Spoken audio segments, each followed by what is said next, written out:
Ave Erdix, Ave Jérémix, Ave Anix. Oui. On vous parle depuis notre petit village fortifié de la bande des comics.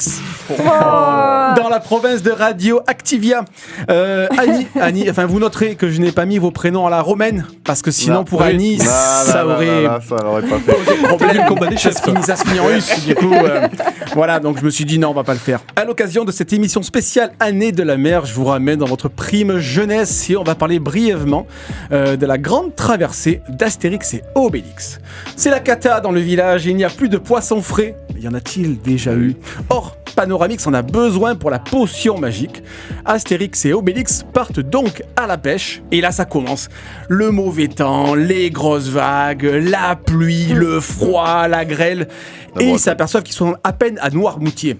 Donc, du coup, ils continuent. Ils traversent l'océan et ils font la connaissance des Indiens plusieurs siècles avant Gérard Depardieu.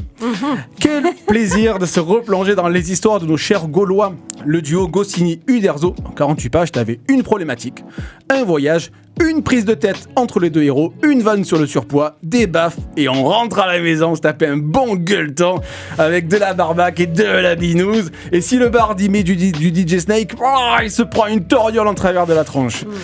Après l'Iris Blanc, qui s'est écoulé à plus d'1 million d'exemplaires, Fab Caro et Conrad, adoubés par Uderzo lui-même, et avant qu'il soit mort, encore mieux, re-signent pour un nouveau tome qui sortira à l'automne 2025. Pour l'instant, on ne sait absolument rien, ni de l'intrigue, ni du titre.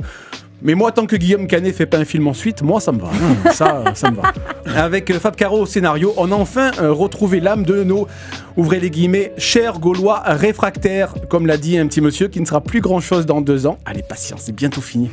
Les jeux de mots auraient plu à Goscinny et l'album fait habilement le lien entre passé et présent. Il se moque de nous-mêmes, de nos travers et, même s'il est un peu compliqué pour Fab Caro de faire du Fab Caro avec Astérix, tout est réuni pour retomber en enfance dans la potion magique et faire redécouvrir à ses propres petits Gaulois et Gauloises, sans filtre, les avenirs d'Astérix et Obélix. Donc, lisez La Grande Traversée pour cette année de la mer, c'est tout simplement fabuleux. Merci pour cette J'ai envie excellente d'applaudir. chronique.